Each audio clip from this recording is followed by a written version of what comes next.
El código Morse, lo hemos visto en varios medios de entretenimiento tales como series. Stop it. Stop what? You're talking about me in Morse code. You know what? Joke's on you, because I know Morse code. Ha! Películas. Videojuegos. Libros. Etc. A este punto ya está muy arraigado dentro de la cultura popular, pero, ¿alguna vez te has preguntado su origen? ¿O el por qué lo solemos asociar con la guerra?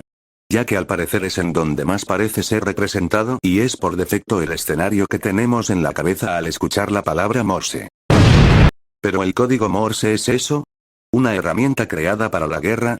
Y más importante, ¿en qué consiste el código Morse? Para saber esto hay que dar una vuelta por su misteriosa, escalofriante, historia. Samuel Finley Bruce Morse nació el 27 de abril de 1791 en Boston, viniendo de una familia de clase media.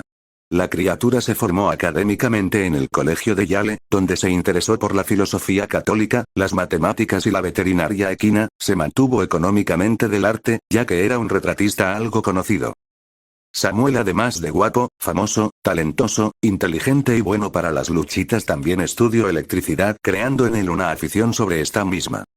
Aunque también tenía una afición más grande y ese era el dibujo, al punto que viajó a Europa para aprender artes, volviendo a su ciudad como uno de los retratistas más importantes de su país. A la edad de 27 años conoció a Lucrecia Walker, con la cual se casó y tuvo 4 hijos, pero aquí comienza la tragedia, ya que su esposa, después de un tiempo de haber dado a luz a su 4º hijo, pierde la vida. Este fue un acontecimiento que afectó mucho a Samuel, y no solo recayó por la muerte de su esposa. Volviendo a su arte, su obra más famosa fue el retrato de Lafayette, sí, el mismo que canta y baila en el musical de Hamilton.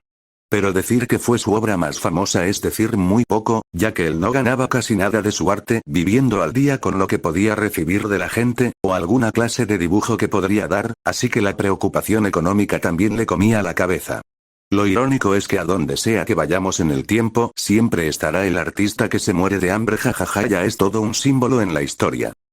Posteriormente a todo esto, Samuel vuelve a viajar a Europa para retomar sus estudios en electricidad. Aquí abro un paréntesis, ya que no está muy claro si Samuel se llevó consigo a sus 4 bendiciones, o si hizo la de padre mexicano. No encontré ninguna fuente que hablara de esto, pero tampoco ninguna decía que prosperó junto con sus hijos, así que ya me doy una idea.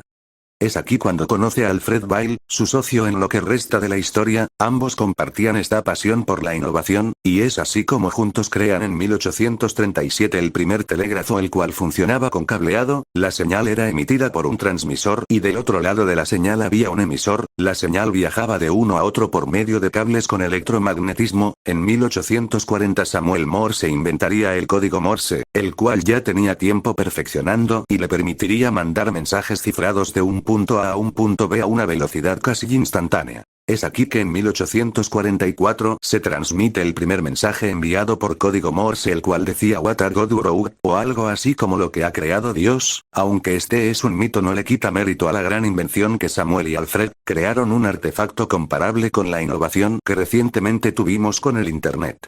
A partir de aquí nos separamos de la biografía de Samuel para entrar más de lleno en el código Morse, pero si tienes duda de qué pasó con Samuel, pues se declaró anti-inmigrantes, anticatolicismo, pro-esclavitud, se hizo famoso, conocido, influencer, ganó mucha plata y se murió de neumonía, jajaja, por pisar descalzo. El sistema que Samuel creó consiste en un medio de comunicación constituido por líneas y puntos. Su forma de uso consiste en que los puntos tienen la duración más corta posible y las líneas duran aproximadamente lo que duraría pulsar 3 puntos. Los espacios equivalen a lo de una línea y es básicamente el cómo se usa. Este tiene su propio abecedario donde cada letra tiene una combinación de puntos y líneas. Este código puede usarse con cualquier objeto que lleve luz o sonido. En su época el código Morse rápidamente ganó popularidad por la velocidad en la que se podía conversar usando su sistema. Los comerciantes lo comenzaron a usar como medio de comunicación, ya que hacía que las transacciones entre dos comerciantes fueran más rápidas y obtuvieran respuestas en tiempo real. Rápidamente este sistema llegó a las noticias y su influencia fue tal que, además de usarse en barcos después de la llegada de la radio, pronto comenzó a usarse en la guerra.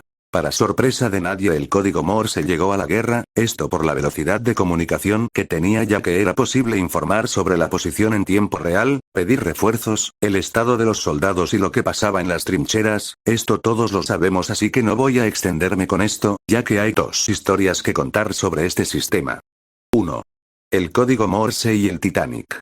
El código Morse llegó a la navegación marítima y aérea en la llegada de la radio. En 1912 el barco más impresionante de la época, el MMS Titanic, había sido inaugurado para su primer viaje, y consigo traía la expectativa del mejor viaje que alguien podría llegar a tener. Para no hacerla tan larga, porque creo que todos nos hemos visto la película, en aquella noche de 1912 los operadores de la radio Jack Phillips y Harold Bride pidieron ayuda durante el hundimiento del Titanic usando el código Morse. Varios barcos escucharon las señales, las cuales eran las iniciales C, Q, D.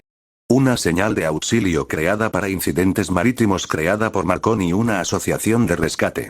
Ese domingo el primer barco y supuestamente el único que llegó al rescate fue el barco de Carpathia, quien finalmente socorrió a los sobrevivientes de aquel fatídico incidente.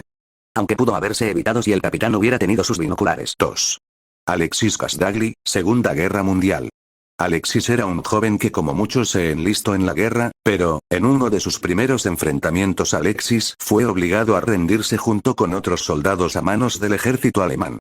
Como prisionero de guerra buscó un pasatiempo y es así como se dedicó a tejer. A los alemanes les comenzó a llamar mucho la atención los tapices que Alexis hacía, al punto de pedirle que creara uno representando al ejército nazi. Alexis lo bordó y posteriormente este tapiz fue presentado en otras 3 prisiones además de en la que estaba Alexis. Lo que ellos no sabían era que Alexis había bordado un bonito mensaje en código Morse que decía: Dios salve al rey y que se joda Hitler. Posteriormente Alexis logró sobrevivir a la guerra y la manta que le hizo a los nazis volvió a sus manos. En conclusión, el código Morse fue una gran revolución a la hora de mandar información de punto A a punto B, y si no fuera por Samuel o Alfred, la comunicación que tenemos hoy en día seguramente no hubiera sido posible. Y aunque al día de hoy parezca un sistema inútil y anticuado, lo cierto es que incluso podría sacarte de algún apuro aprenderlo. Al señal de auxilio C, Q, D, fue cambiado por S, O, S, esto gracias a su forma más sencilla de escribir en el lenguaje Morse. Puede replicarse rápidamente y con mayor velocidad, lo que hace que en un caso hipotético, por azares del destino te encuentras en el monte perdido y traes contigo una lámpara o un silbato, podrías replicar la señal del SOS con eso, esperando así por ayuda. Aunque bueno, seamos realistas, si escuchamos eso en el cerro o vemos luces en el monte, ni en chiste vamos a ver quién es, porque seguro ha de ser una bruja cuando en realidad eres un inútil por subirte a la sierra de noche. Y eso fue el código Morse. Profe, póngame un punto más, no he dormido ni comido en 3 días.